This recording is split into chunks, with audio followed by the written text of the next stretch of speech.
Hi there, welcome back to True Gooner. And in this video here, we got a hangout here with Steve. How you doing, Steve? How you doing, mate? Not so bad. How you doing? Well, I've calmed down from last week, but I'm still not too happy about this situation with Arsenal. Anyway, we're going to talk about it more in detail now. So, first of all, the transfer window slam shut. Obviously, I did a video on it myself on how annoyed I was. And for those of you who haven't watched it, go and check it out. But let's see what Steve thinks. So, obviously, what are your thoughts on the transfer window? Of course, as we all know, it was a disaster. What went wrong? I think a lot of it revolved around, obviously, what they were going to do with Alexis.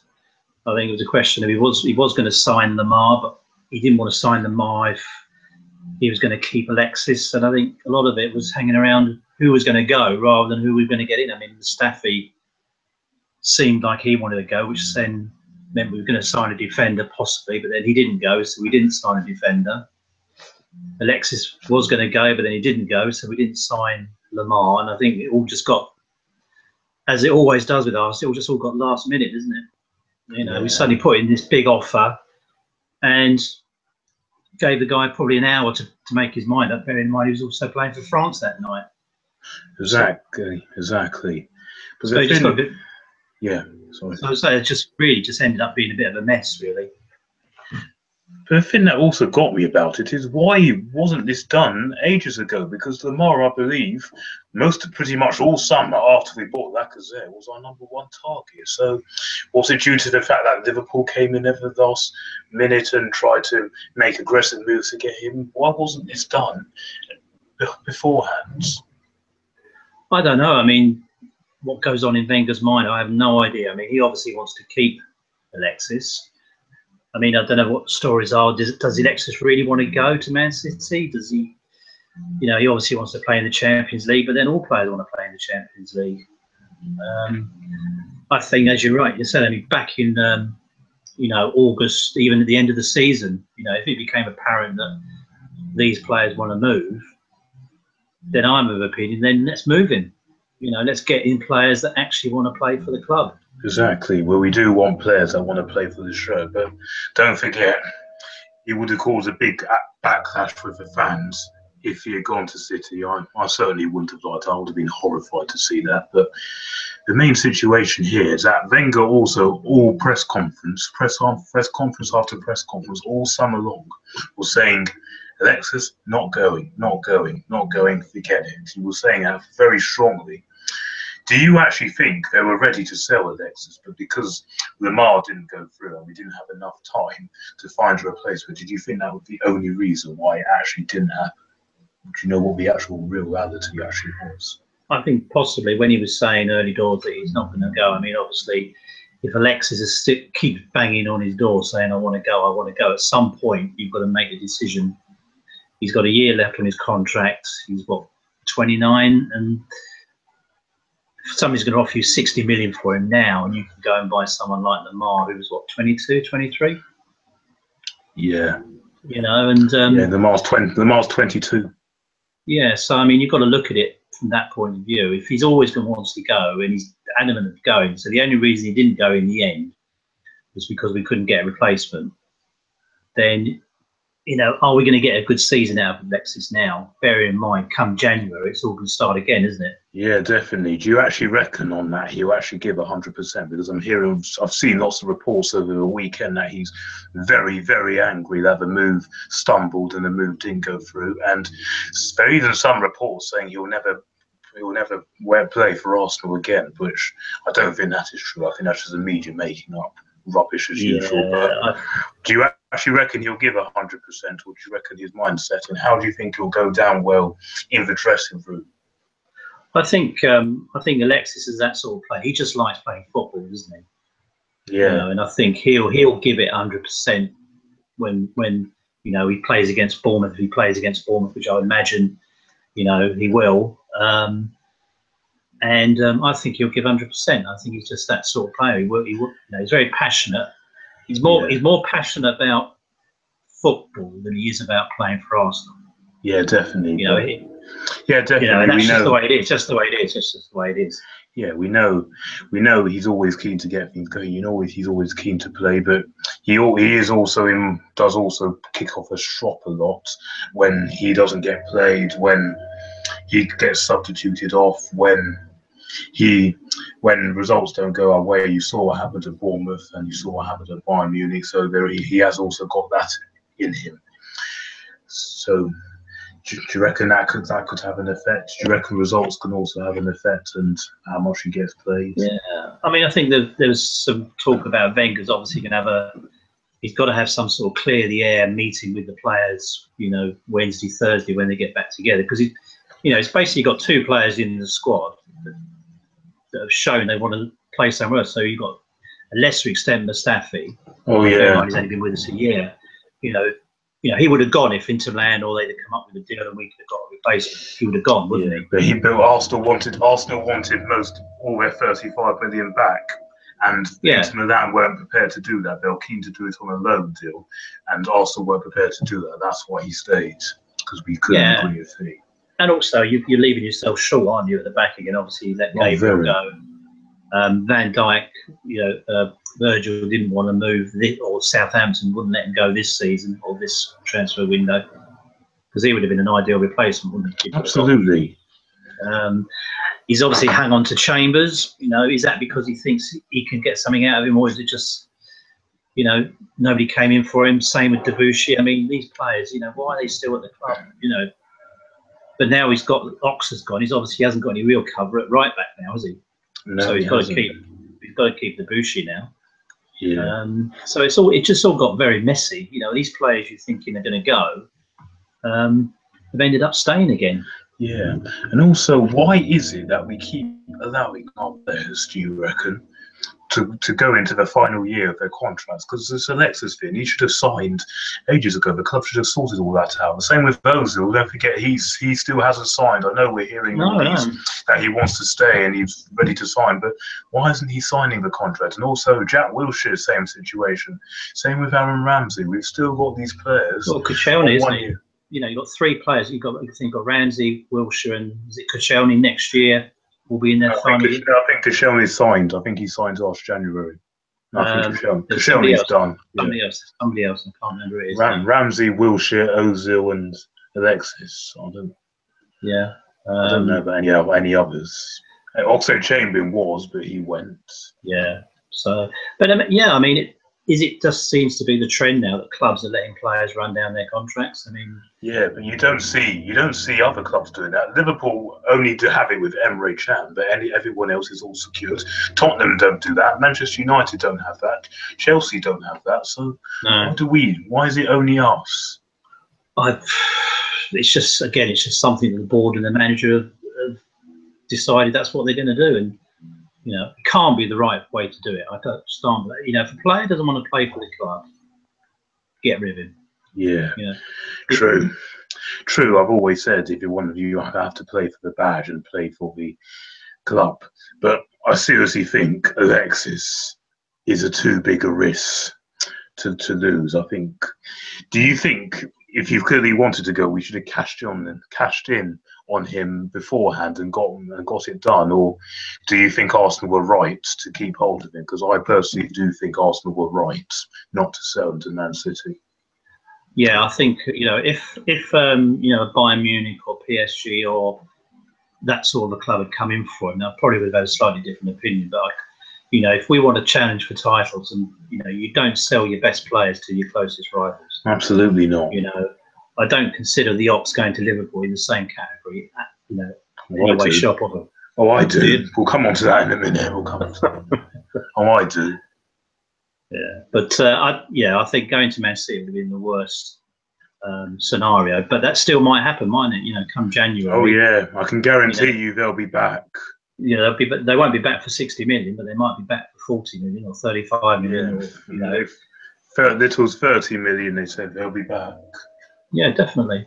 And by then you'll know how Alexis has been playing, won't you? So if we're challenging for whatever, then he might say, well, he'll stay to the end of the season. If we're not challenging, he might say, right, let's do the deal. Yeah. Now moving on to Oxlade-Chamberlain. Now, And again, another one of Wenger in the press conference said 100% Oxlade-Chamberlain is not leaving. But then he's off. And why to Liverpool after at all places? I know we got good money for him, and 40 million for him with 1 year left on his contract, and what he's provided so far is a very, very good deal from Arsenal. But why are we selling him to Liverpool after the whole Suarez incident? Why are we doing business with them? I don't know. I mean, I think 40 million is a lot of money for a player that's only really started to come on in the last few months. And watching him play, for England the last 2 games, I don't think we're going to miss him. Yeah. He spends a lot of time running around, dribbling, doing this, that, and the other. When it actually comes to delivering the ball, yeah, he doesn't cross the ball very well. He doesn't, because a couple of those opportunities he had last night. He had that running on goal, and he almost hit the corner flag, didn't he? It's just, I don't know. I just don't think he's the sort of player that produces enough. He looks good in terms of beating defenders and running with the ball, but gives the ball away too often, and he doesn't produce anything. And so 40 million, the only downside is it's Liverpool. Yeah, well, it would have been Liverpool or Chelsea. Yeah, Chelsea would have been worse, I think, being local. I think they're both just as bad, because Chelsea obviously rival club, but Liverpool are as well. But why Liverpool? Because why are we suddenly doing business with them after they mugged us off about the whole Suarez incident? And 40 million. Yeah, and there's clearly no love lost between the two sides, because I remember hearing in January time, Roberto Firmino has got a release clause of around 80-90 million in his contract, which can be activated by anyone apart from Arsenal. So it clearly means that there's no love lost between the two sides. And after they've just smashed us 4-0, why are we suddenly giving them players and making them stronger? What do you think is going on there? As I say, I think the whole transfer, saga is completely fucked up. Our policy is probably comical. You've probably got other clubs in Europe just sitting around rolling in laughter. How we conduct our transfer business. It's just, I just don't know.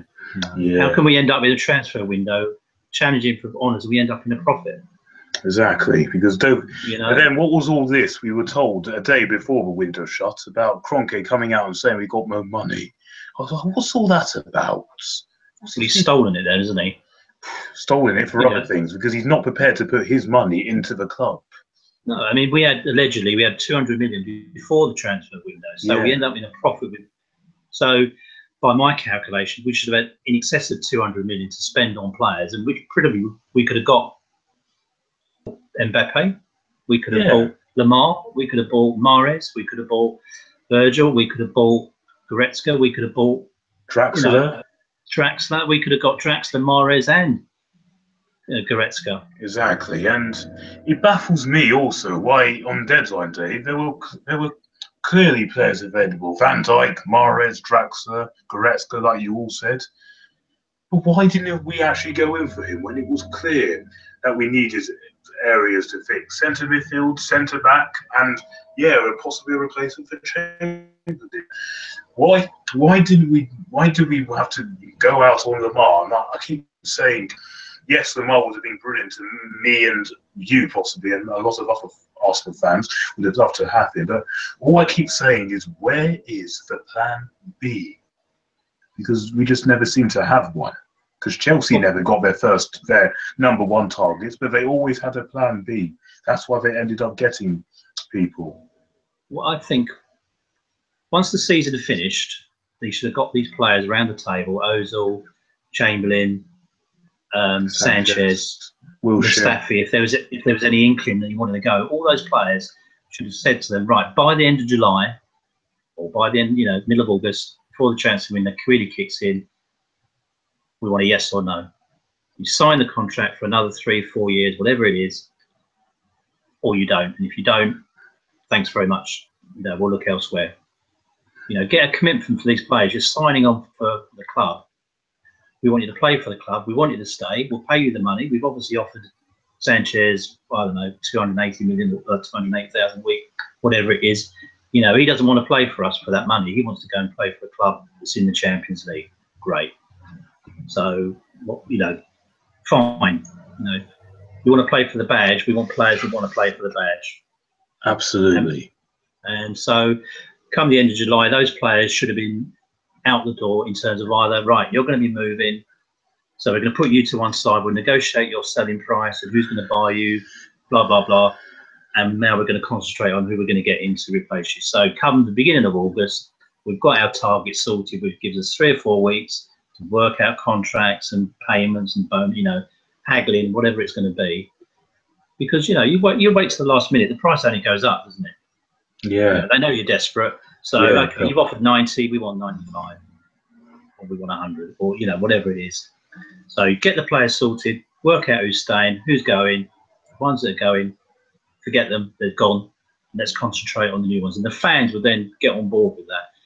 Yeah, they want to keep Alexis, but at the end of the day, if he doesn't want to stay, get rid. Yeah, but I really didn't want him. But no, of course not. I don't want him not to go. City, not City, not Chelsea. But if there was any other club across Europe that would pay them, the thing is with PSG and all these other clubs and Bayern Munich, they didn't want to pay Arsenal's asking price. I think that's also why, and they already and they looked elsewhere for other replacements. That's yeah, why of course they did. They were out of the running. Yeah, I mean, obviously prices have gone stupid, haven't they? I mean, you know, you're paying 30-40 million pound for an average player nowadays. Yeah, I think the transfer, our transfer business. I mean, I'm not an expert, but our transfer business just seems to be a joke. How we conduct it, contracts. I can't see the benefit in letting players run down their contracts and then trying to get them to sign a new one. You know, Wilshere will probably sign a new contract because he's got nowhere to go, isn't he? No. You know, nobody was really in for Ozil. You know, there was a bit of chat about he does go Madrid or Bar. Yeah, he does. I'm one of his biggest fans, and of course, I wanted to say, and I do really like the player, but he does. Let's be honest, go hot and cold. Yeah. And do you think? And that reminds me. Do you also think he was right in his statement the other day to tell ex-Arsenal players like Martin Keown, Paul Merson, Ray Parlour, etc., to stop criticising and start supporting him and the team? Do you think he was right to do that, or do you think he was wrong? I think there's a bit of both, isn't it? You want ex-players, everybody to get behind the club and support the club. You know, we're going through a little bit of a bad patch. I know it's only 3 games, but you know, we lost 2 of them. One of them we got crushed. So you think you want everybody to get behind the club, but you know, obviously you've got to look at what's going wrong as well. And I think this transfer business, you know, who's going, who's staying, it can't be good for the team. Can't be good for the morale, the dressing room, when you've got players sitting there thinking, "Oh, I don't really want to be here." You know, you've got the captain or whoever trying to motivate the team, and they're thinking, "Well, I don't really want to be here." You know, Mustafi didn't even play against Liverpool. I don't know if that was because he was potentially on his way out or. Yeah, well, I didn't understand that either because. Yeah, I don't understand. It's a mess. It's a mess. It is a mess. It's the whole thing is a mess. It is a mess. You know, you've got players playing out of position. You've got your best right back playing left back. You've got, you know, players completely in the wrong. I mean, why? I mean, can anybody tell me why Welbeck started against Liverpool, not Lacazette? I don't know. You know, on what planet? And why wasn't Kolasinac playing instead of Bellerin? Exactly. You know, you just look at that. You know, you've got a guy that was in the team of the year in the Bundesliga, which ain't, you know, no mean feat, and you've got a right back playing in his position. Yeah, and I wouldn't mind, but Kolasinac has started really well. Well, and so was Lacazette. Did I read today's One Player of the Month award? Exactly. It's not like today, and he didn't play in the Liverpool game. Exactly. It's not like these 2 players, Lacazette and Kolasinac, who we signed, who were good boys, have had a bad start. They've had a very good start, but why is it when they come to the big games he doesn't start them and he plays, like you said, Bellerin out of position, and he plays Welbeck. And instead, when we know Welbeck can't hit a bar and door. I mean, you think, you know, Lacazette we didn't have a great game against Stoke, but he had 1 chance and it went in. He buried it. Offside, 9 times out of 10, that's not given offside. He's level. He had a toe or a knee slightly over. And you know. But the thing was, he had one chance in that game to score, and he scored. Yeah. You know, Welbeck would have fallen over, would have missed it completely. You know, I don't know. It's just bizarre. When I saw the lineup, I just thought, what's the hell's going on? You know? Yeah, we all did. I think that was when the game was lost. Is when that lineup was put out. Not as the first goal. A couple of goals went in. It was when that lineup started. That's when I thought the game had gone, because I just knew Liverpool would come with this attacking their front three attacking, and bang! I'm like, if we're not on our game, it's going to tear us to bits. And that's why there was such a negative vibe before the game. It just inflated right through to the team, and bang. Yeah. Okay, right. So we'll talk about a couple of other players that went out. Obviously, we saw a couple of loanees: Lucas Perez, Joel Campbell, and we also saw lots of Kieran Gibbs go, Wojciech Szczesny go, Gabriel go, and also a couple of youngsters, which I was very disappointed to see go, because I actually really wanted to give them a chance. Chris Willock and John Torrell, we saw them go. So apart from Oxlade-Chamberlain, what do you think of all the other outgoings? And of course, Carl Jenkinson went on loan to Birmingham. So what do you think of all these other outgoings of Gibbs and Perez and these? Yeah, I think they're all fringe players, aren't they? They're all players that aren't really first team. I mean, obviously Gibbs is probably the closest, but with Monreal and Kolasinac playing now, I can't really see where he'd fit in. Unfortunately not. Jenkinson has had his chance 2 or 3 times over, and you know, nothing. Yeah. Well, they might as well keep him, because again, he's only got this year left, so they might as well keep him. I think he's just getting silly now, constantly loaning him out. Is it because no one wants him, or is it because? Yeah, I mean, I don't know. I mean, these players, they've all been out on loan. So I mean, how many times has Campbell been out on loan? 5, 6 times. 17,000 times. Oh. You know, and Perez, feel a bit unlucky for Perez. I mean, he never really got a shout, and when he did, he got injured and he was out the side. But I think he was a bit of a panic. Was he a bit of a panic buy when we needed a striker? And I think he was, because I don't think actually Wenger really wanted him, but I was like, okay, well, give him a chance. And when he came on last season, he did brilliantly. He always has an eye for goal. He's got that fox in the box, but he was the one that gets treated like trash, while the likes of Welbeck, etc., get in ahead of him. And I don't understand that. I just don't understand. No. And why do you think they've done it as a loan deal? Why, if he clearly wanted to go, we should have done it permanently. Did his former club not want to pay the asking price? Also, he was linked to Newcastle.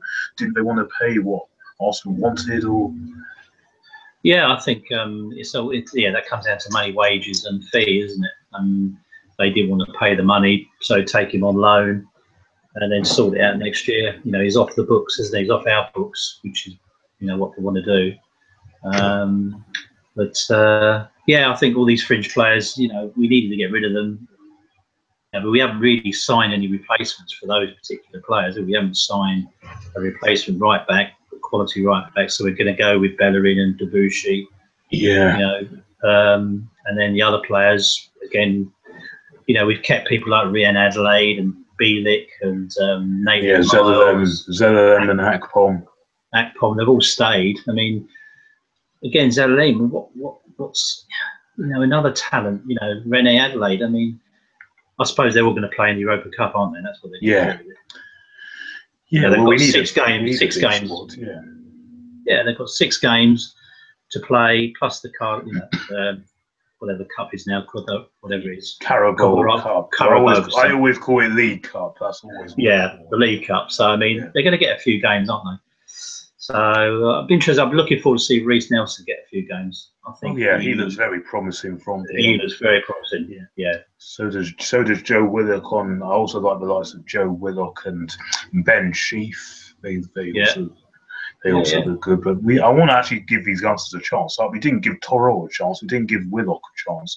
We just cleared them off. And that one I wasn't too happy about, because I've always wanted to see how they'll actually settle into the team, because they look very promising, and I still think they have massive potentials of wherever they go. I believe we spoke about Chris Willock in one of my other podcasts, thinking that hopefully we put a buyback clause in there. Recall clause there. You can't squeeze them all in, can you? You've got lots of good, talented young players, and you just can't play them all, can you? No, you can't. You know, no, you can't. You know, there's no guarantee that Reece Nelson will make the grade, but he's shown that early promise, and it's up to him to, to get in the side when he can and develop and play. Yeah. Right. Okay. So that's on transfers, but I do also want to come to this point of what the board came out with the other day. I'm sure you've seen it as well, and I'm sure everyone else has seen it. Is that they're apparently happy with the transfer window, what's gone on, because we've added to the squad, and we've got a huge depth in the squad, and I just think that's a load of carnage. But what do you think of that? Do you think it has been a good transfer window? Because I personally think, out of all the transfer windows that have supported Arsenal, this is the worst. I think this is even worse than the Petr Cech one, where we just signed him and no outfield player, because we got rid of key players. We didn't sign up key players, and we only bought in Lacazette, to be honest, because that's an actual done in like January, February time. Lacazette was the only real signing we actually bought, and key players didn't get signed up, and people went. So I thought this was worse. What do you make of that statement? Do you think this is the worst transfer window? I don't know. I mean, I think if you'd have, when you started, at the end of the season, if you'd have said, right, we're going to keep Alexis, we're going to keep Ozil, we're going to sign a world-class striker, add to our defence, get rid of a few fringe players, you'd have said, yeah, if we can do all that, that's fantastic. And we did all that. But the problem is, we've ended up feeling let down because we didn't go that extra play. If we'd have got, another world-class player to play alongside Alexis and Ozil, that meant Lamar comes into the side. Exactly. We play slightly. Exactly. We should be adding, like I said, we should be adding. Not replacing Sanchez with Lamar. We should be adding. That's what we moved to the Emirates for. Yeah, exactly. We've got the money, although some people would argue that, and we haven't got any money, but I think that's a lot of bollocks, to be honest. They're now increasing the capacity of the stadium. I mean, the money's rolling in, the TV money. We can't have less money than West Ham and, all these other players, all these other clubs who could sign. I mean, how many players did Everton sign? 20? Loads. They were signing, players left, right, and centre. Yeah, exactly, because they got rid of their most expensive, their clinical striker, Lukaku. But what they did is they went and strengthened around the squad. Yes, they didn't get that clinical striker, but they strengthened around the squad. And looking at teams like Manchester United, he's actually bought a spine, because he bought Lindelof, Matic, Lukaku. Chelsea went out and bought some players, even though it wasn't their number one target. They still got the likes of Morata, Drinkwater, Bakayoko, Rudier. Looking at Liverpool, even they did some business at the last minute. Got in Oxlade-Chamberlain, Salah, Robertson, and Tottenham. All summer long, we were laughing at them about them not signing anyone because of that stadium. But they spent more money than us in the end. They bought Aurier, the perfect replacement for Walker. They also bought, I think it's Sanchez, in another defender. Yeah. So even they're strengthening. That's the thing, isn't it? Everybody's strengthened. So in effect, you stand still, don't you? Because you want to strengthen more. We knew last season that the team wasn't good enough to challenge, and we basically got the same team. Although pretty much apart from, and he felt he wasn't good enough to play against Liverpool, so we played well there. So, you've basically got the same team that finished last season. All right, won a cup, fantastic, brilliant. But the league, we were nowhere. The Champions League, we were nowhere. So you've got the same team. The same defence, pretty much, same midfield, and the same forward line plus Lacazette. So what's the difference? Yeah, there's no improvement. And you still got Walcott, you still got Coquelin, you still got Ramsey, Xhaka. You've got an injured Cazorla. Wilshere, will he play? Don't know. Will he stay fit? Don't know. So really, it's just the same. Yeah, I know. I think at the end of it, I just feel it's the same. As last season. Yeah, that's my feeling. And also, what got me about, because it's all the same, is Ivan Gazidis kept coming out in May and April saying this is the catalyst for change. But when I saw back in June, when all the contract staff got new contracts. All our staff got new contracts. Apart from our new goalkeeping coach, we've actually brought Jens Lehmann back. Yeah. What really has changed, like you said? Nothing.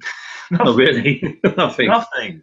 And this is what gets me, is that all the promises we were told, and the board and Kroenke and Wenger as well, keep coming out and saying, we're serious, we're desperate to win the Premier League. But do you really honestly believe that, or do you think it's just about money? Because every year they make the same mistakes and no lessons ever get learned. Well, nothing's changed, is it? We've played 3 games, we've lost 2 of them.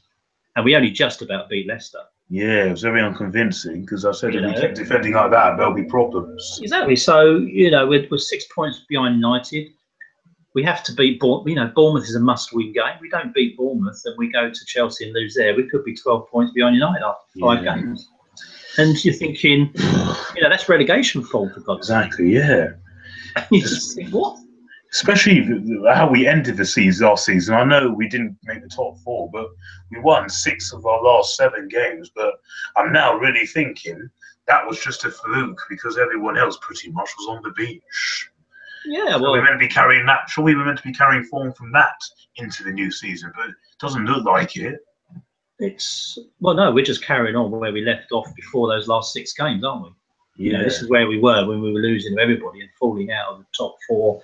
And people, Lacazette must have been coming in and thinking, what the fuck's going on? I've signed for this club. Yeah. And, everybody's throwing their toys out of the plant, and people don't want to play.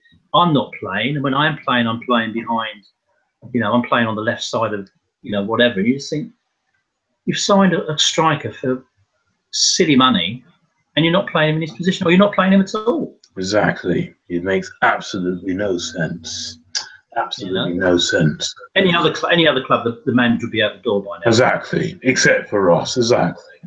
Because seriously, this keeps happening too many times. We keep losing. We lost 5-1 to Liverpool a few seasons ago.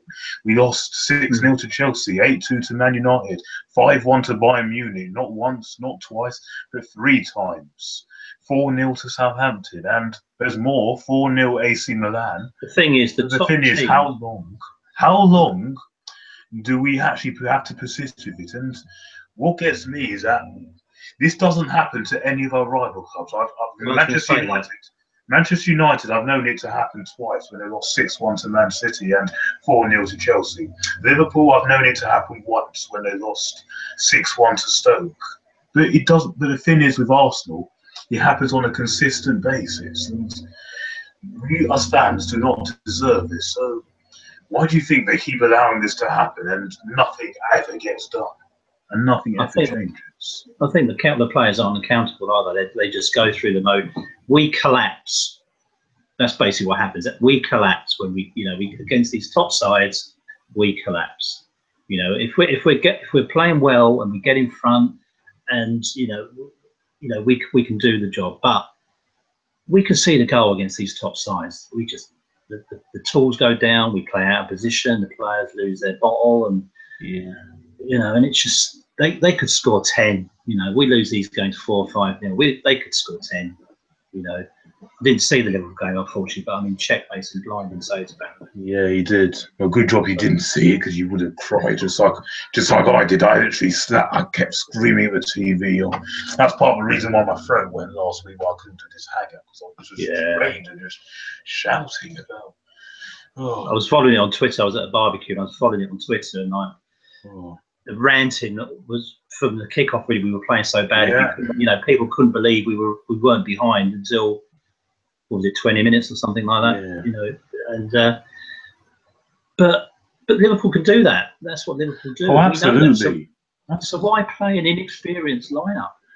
Why do that if Kolasinac was injured, Lacazette was injured, you think, okay, well, the best thing to do is stick Fox on the right, put Bellerin on the left, or even put Monreal on the left and bring in Chambers. Or Mustafi, or Mertesacker. There's always options there. It wasn't as if we didn't have options, but he went with, I don't know, a mess. It was a mess. Alexis was never going to be on the game because it's his first game back and all that sort of, So I don't know. I'm a loss. It'd be interesting to see what lineup he puts out on Saturday. Yeah, now going into that, knowing what Wenger will do, he'll probably play Lacazette at the back. He'll play Sanchez at the back. He'll play Debussy up front. He'll play. Yeah, I think Czech is playing. Oh. Czech is playing up front. I think. Yeah, Czech up front. Yeah, he'll play Giroud in goal. Oh. It's scary, but it's scary. It's very scary. But then you think, what's he going to do? I mean, the logical thing to do would be to play your best side, which would be obviously Kolasinac on the left, Bellerin on the right, pick your 3 central defenders, probably Ramsey, Xhaka in midfield, Lacazette up front, and then you've got Ozil and Sanchez, and then go from there. And which 3 would you play at the back? I'd probably go Which 3? Koscielny, Holding, and if Mustafi has got his head right, Mustafi. Yeah, definitely. I'll certainly go with that too. And also, do you think it is time now we start to change the formation? Because certain people have suggested that we might need to go back to maybe go 4-4-2, go back to 4-2-3-1, or maybe try 4-3-3. Do you think it's time to try something different? Do you think that also has an effect on the formation? Well, I think it took him 20 years to go, with 3 at the back. So God knows how long it'll take him to change the formation again. I think he's got himself set round this formation now, and I think he'll stick with it. Yeah. I think especially against Bournemouth, he'll stick with it. And the way he's got the defenders now, I think he wants to play with the wing backs, but with the option of obviously if he's going to play Monreal, he seems to like playing Monreal at central defence, doesn't he? Yeah, well, that's not his position. Well, that's not his position. It's not his position, but he does seem to be in that position. So he could go, if he went with Monreal in the back 3, then he could switch to a back 4 and push Kolasinac further forward quite easily, couldn't he? Yeah, he could do that. Yeah. And top teams can do that, can't they? Top teams can make changes mid-game, and depending on what the opposition are doing, take a defender out if they're playing at the back, and put an extra midfield player in. That's what top teams do. Definitely. They don't say, well, this is how we're going to play for the whole 90 minutes. And then when it's not going wrong, we put on 4 strikers. I know. Because at Leicester, we literally played all our attacking players at once when we needed to come back and win the game. And we won the game, but that was a 95th minute or whatever it was. I mean, you could be looking at it now with 1 point and we'd be like 3 places off the bottom, wouldn't we? Only because there's a couple of teams that have lost all 3 games. Yeah. Oh, yeah, definitely. Yeah. Yeah, I guess that. But still, things need to move on. So, before we go, final thoughts. What can we do this season? Are we just simply in the battle for top 4 or top 6? Or what can we do? I think the league is gone. We can kiss that goodbye, sadly. The league is gone. So I mean, it's Man United and Man City are looking really strong. Yeah. And so I think it's game by game. We beat Bournemouth.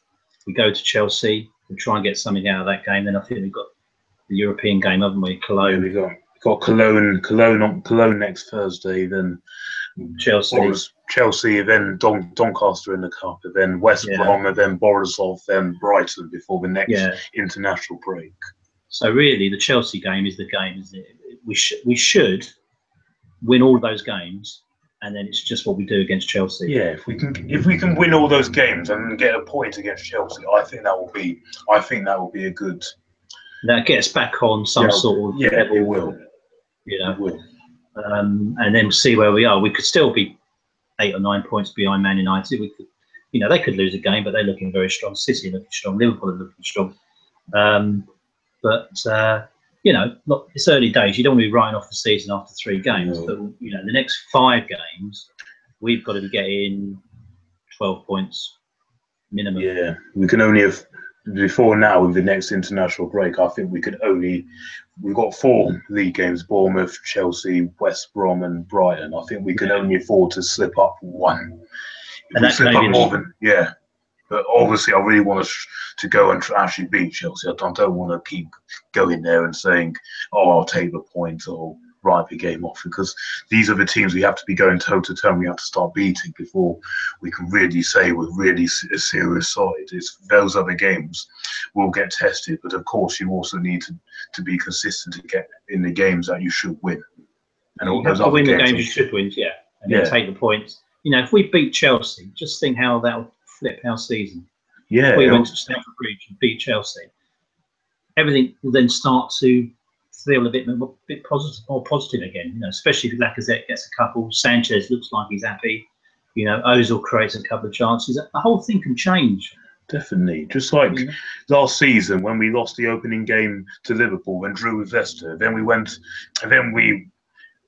after Liverpool, we went on 14 games unbeaten. Then you saw how it really, really lifted the team. It got the fans excited until we bumped into Everton right back to Christmas, when it all went downhill again. And since then, we never recovered until the very end when we went on that run. So, do you think we need a little bit of that back? We need to go on a big winning. We need some confidence, don't we? We need to beat Bournemouth. We need to beat Bournemouth well, not just scrap a win. We need to beat them well.